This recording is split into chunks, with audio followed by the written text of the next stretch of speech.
Edward Morrison was only 8 years old when his whole world came to a screeching halt because of terrible news. The boy was sitting at the kitchen table in the small apartment where he lived with his mother. As he did every day, he was doing his homework and waiting for the half hour he would spend with her before she left again. His mother left for work at 5 a.m. every morning and returned home around 5 p.m. For 30 minutes, she would listen to Edward's stories about his day. They would eat something together, and then she would rush off to get to her second job on time. The boy knew his mother was doing everything in her power to make ends meet, and he knew what that cost her. He could see it in her exhausted eyes, in her slumped shoulders, even in her face when she tried to smile. At 5:55, Edward got up from the kitchen table to open the apartment door for her. He was just in time to be able to watch her walk up the stairs to the front door. She looked especially tired today, and by her frown, he knew she was carrying something else in her heart, something that disturbed her greatly. They embraced and held hands as they entered the apartment. She sat with him at the kitchen table for a while in silence. He realized she was working up the courage to tell him something and left her alone, silent. She would tell him whatever she had to tell him when she was ready. Edward crossed the small round table and rested his 8-year-old hand on hers. Then Allison Morrison looked at her son. She didn't know how to tell him. It would shatter what little peace they had and turn his whole young life upside down. But she had no choice. His son had to know. After all, Edward's was all she had, and she was all he had. They were two against the whole world. A little family of two who could endure anything because of the love they felt. "Edward, honey, I have something to tell you," she began. "But I need you to be brave. It's not easy for Mom to tell you this either." Allison could already see the worry and fear on her son's face. It broke her heart to see him like this. She didn't want to hurt him. He was such a sweet boy, so good, and he had suffered so much. Her son didn't deserve more misfortune, not after his father's death. But fate was something she could not control. No one can, no matter how hard we try. And it was true that her son had already suffered more than any other child should at his age. Edward had grown up very quickly since his father died of lung cancer. Despite being so small, he almost instinctively began to take on chores around the apartment to help his mother in any way he could. While she worked, he did the dishes and cleaned the living room, and nothing was ever out of place in his bedroom. If she allowed him to, he also did the laundry. Although he sometimes made mistakes, of course. He was 8 years old. At that age, a child is playing in the park, not calculating the amount of soap needed for colored clothes. It's natural that he made mistakes, but that never mattered to her. It was impossible to reproach him for anything. Even so, she often forbade him to continue doing chores and told him that he should take care of his homework or play with his toys, doing childish things and not adult things. Allison was not willing to take any more responsibility on his little shoulders. He seemed to already know and understand too much for his young age. He didn't deserve any more worries. But that was precisely what she was about to do. Turn his world upside down again and fill his heart with worry. She was going to hurt him again, and it was killing her inside. But she could no longer put off telling him what was going on.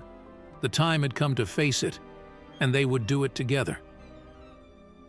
Allison took a deep breath, took her son by both hands, and told him.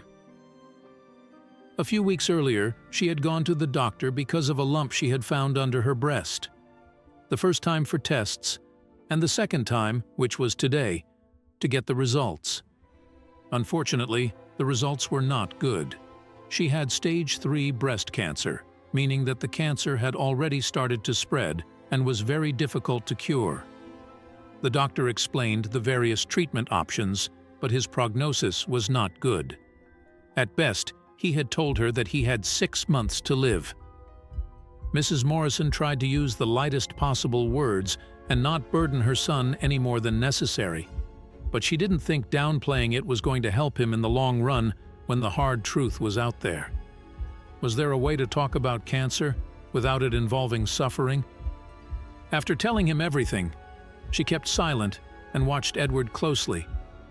She saw his young face twitch as the news sank in, his eyes watering and his tears wiping away with the back of his hand. She squeezed his hand. She promised him that she was going to fight the disease with all her might, but she also told him that it was going to cost money. The treatments were expensive, as was the medication she would need. Because of the disease, she would no longer be able to work as many hours and hold down her 2 jobs, which meant they would have to make do with less money, even less than what little they already had and were barely surviving on. By then, Allison was crying too. However, in front of her eyes, her 8-year-old son's behavior changed completely. He didn't start crying and complaining about how bad things were going for them. He did the opposite. He worried about his mother and tried to comfort her as much as he could. For a moment, he became an adult when he put on his brave face and told her that everything would be fine, and they would get through it together. Instantly, Edward looked 10 years older. He was showing her that he had her back, and that he would do absolutely whatever it took to make sure she got better and beat the cancer. "We'll get through this, Mommy. We always do. I'll never leave you alone," he told her, hugging her tightly.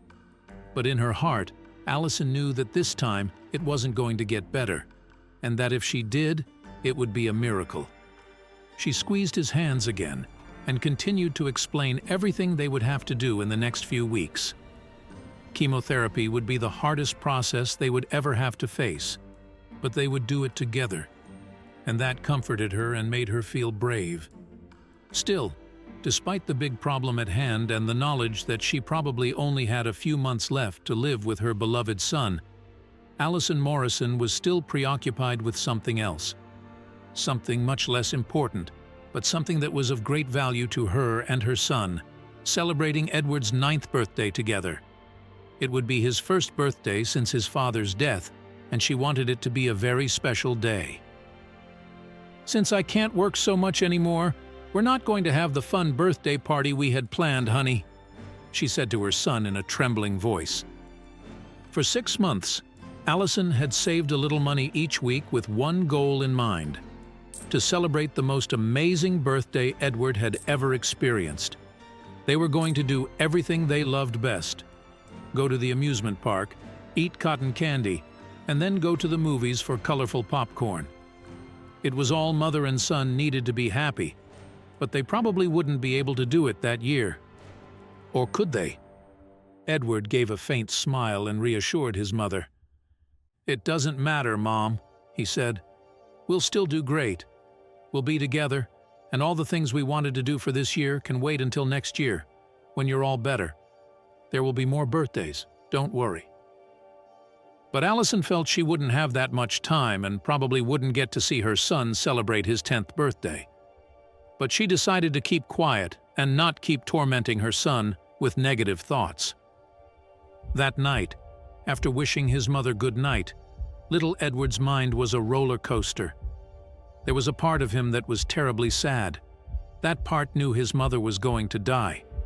It scared him and made him want to cry inconsolably. But there was also another part of him that was rising strong within him. It was the part that could do what his mom called the Edward plans. The boy pushed the sadness and fear to the back of his mind and focused on those plans. The next day, at school, he couldn't concentrate either. The teachers in the first 3 classes of the day admonished him for daydreaming, and they were right. He was daydreaming, but he wasn't going to tell them why or what about, at least for the time being. By lunchtime, Edward had already come up with an elaborate plan, and by the time he made his way to the bus stop after class, the plan had been solidified. The bus stopped a block away from the apartment, and the boy ran as soon as he got off the bus without saying goodbye to anyone. There was a book he needed right now. It was on the bookshelf in his bedroom. It was the last piece of the puzzle. As soon as he got home, Edward went to his room and looked on the bookshelf. Practical Steps for Young Entrepreneurs. That was the book he was looking for. It was an old book of his father's that he had flipped through before, but now he needed to reread a particular chapter. He spent the rest of the day rereading that chapter. The next morning, he woke up before his mother and prepared breakfast for her. He opened the door to his mother's room with his foot and brought her the tray overflowing with delicious food. "My precious boy," she said when she woke up, "you really are my angel." As she pecked at her food, he asked her the big question. "Mommy, could I go to the mall in town after school?" "What do you want to do there?" his mother asked with a frown. "It's a job for school. I have to interview a bunch of people, you know, ask them questions and write down their answers," he said. He hated lying to his mother, but that part was crucial for his plan to work. His mother frowned and hesitated, but in the end agreed to let him go for an hour. That day, Edward was about to be punished for not paying attention in class during the first period that morning. That would be a disaster, so he got his act together and tried to behave well in the rest of class. Then, when recess came, he settled into a secluded corner of the cafeteria and began to write and put the second part of his plan into action. A few minutes later, and after many crossings out, rewrites and corrections, the boy was satisfied with what he had written. In the book he read, it said he would need 50, so he would have to make 50 copies of his note. He hurried down to the administration building to make them. For the rest of the day at school, he was calm. He had done what he needed to do and had everything ready for his plan. Shortly after 3 o'clock in the afternoon, Edward Morrison got off the bus and walked into the mall, just as he had told his mother he would. The book said 50. He looked around. Yes, he had chosen well. There were more than 50 people there. He thought back to what his book on young entrepreneurs said, especially the chapter on marketing.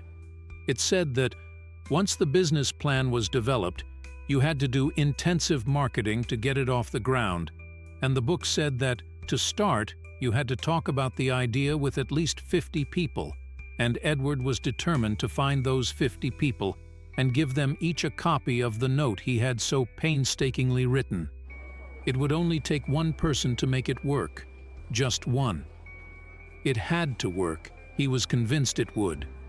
It was then, as fate would have it, that afternoon, just as Edward was running from one side of the mall to the other with his 50 notes in hand, a big-hearted U.S. Marine named Thomas Styles crossed his path. A chance encounter that would change both of their lives forever.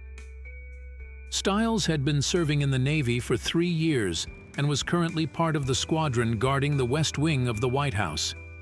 At the time, he was off duty and strolling through the mall to clear his head when suddenly a boy approached him and passed him the note. There was something about the boy that he knew even before he opened and read the note. When he finally unfolded and read the note, he swallowed hard to hold back tears. This boy needed help, and that's what Marines do. Help others. Automatically, tearful and shocked, Thomas pulled his cell phone out of his pocket and dialed a number. "Everyone has to be there," he said at the end of a short, cryptic conversation. "There are no excuses. We have a mission." An hour later, Thomas met his fellow Marines by Connecticut Street. When everyone was settled, Thomas called the meeting to order. "There's a boy just 8 years old," he began. "His mother is dying. This young man is one of our own. He has the heart of a brave man." The Marines leaned in to hear Edward's plight and the incredible plan for help that Thomas Styles had come up with. The next day, in the afternoon, Edward was busy trying to do his homework. As he did so, he kept hearing his mother in the bedroom. She was restless, and he could hear that she was uncomfortable and complaining. She was sore from the treatment she had just started, and hearing her complain was very painful for him. He would do anything to end her pain, even though he knew there was little a child could do against something as terrible as cancer. A few minutes later, he decided to make her some hot tea in hopes of making her feel better.